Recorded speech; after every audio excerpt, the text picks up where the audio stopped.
So I'm Derek, and I get this asked fairly often by clients of mine, new business owners starting out in construction. Should I incorporate my construction business? What do I need to know? Is it the right time? Does it make sense for me? So stay tuned on this video. I'm going to be sharing with you everything you need to know about incorporating your construction business.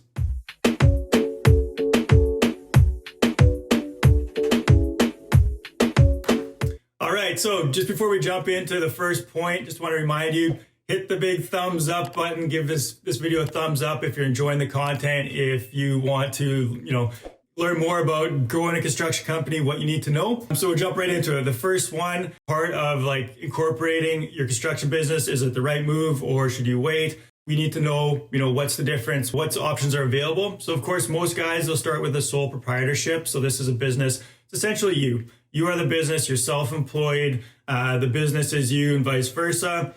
It's much simpler because there's less paperwork, there's less costs involved. Your financing is just tied to your own credit score and things like that. So it's very much, you just get a business name and you're a sole proprietor, you start running your company. There's not much to it. It's pretty simple and straightforward.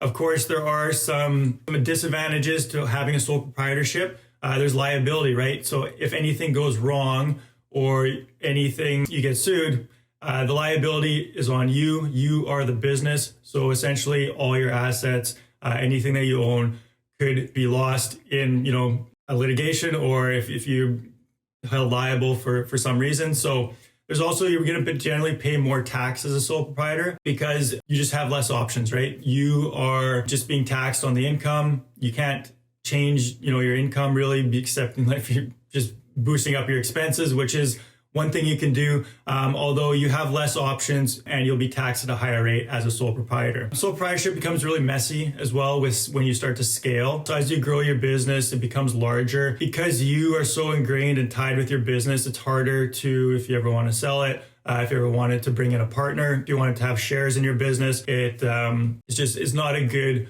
vehicle in order to grow larger. If you're just a self-employed and you're looking just to, be electrician or plumber and maybe have one employee or a small company and just sort of be your one-man band, sole proprietorship might be right for you. Moving on to the second one of getting incorporated. So now you probably already a sole proprietor. Should you incorporate? Does it make sense to incorporate your business? And what the benefits of incorporating your business is you're going to have lower taxes. So generally a business is going to be taxed at a lower rate than an individual, like a sole proprietor, or your personal income taxes. So there's more options to leave profits in a business and to just get more tax advantages and be taxed at a lower rate. There is more protection, of course, like we mentioned before. You can have a limited liability because now if something goes wrong with the company is the one that's getting sued, or the company is the one that's liable for damages or whatever may have happened, and it protects your personal assets. This isn't always the case, but if you've structured things properly, you definitely want to talk to a lawyer about this. I'm giving you kind of general information of how to make a decision, but make sure that you're talking with a lawyer and an accountant when it comes to specific tax or lawyer kind of stuff. I lost the name for it there. So that's something. You also have the ability to have shares, right? So if you want to have investments, if you wanted to have a partnership, if you want to bring someone into your business or partner with, another company, or maybe even start a holding company and have shares between the two companies. So there's a lot more options when you become incorporated.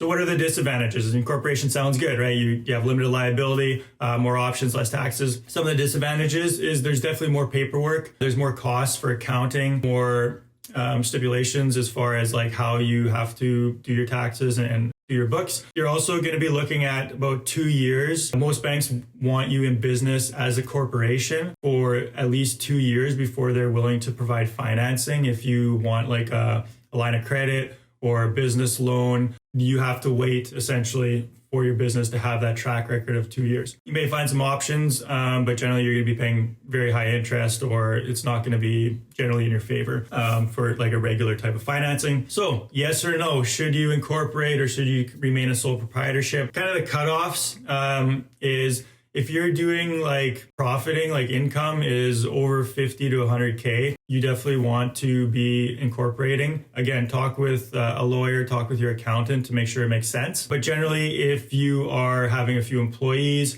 if you're doing over $100,000, $200,000 of like revenue in your company, it makes sense. Construction business, it is risky compared to some other businesses because there's a lot of money that gets expended with materials. There's a lot of things that can go wrong. There's a lot of variables. There's weather. Buildings can fall down. Guys can whatever. Drive machinery through a door, or water can get damaged or whatever. So you want to make sure that you have like commercial general liability insurance.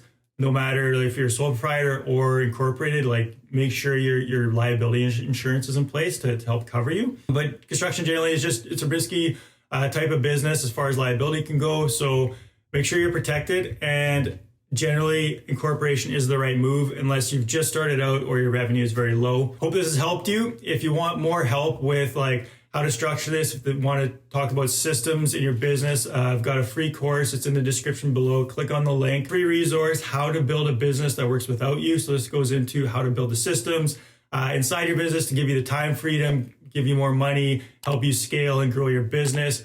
Awesome resource. Hope this video has helped you. Make sure to drop some comments if you have any questions or any feedback or advice. Drop in the comments and I'll hear from you soon. Take care.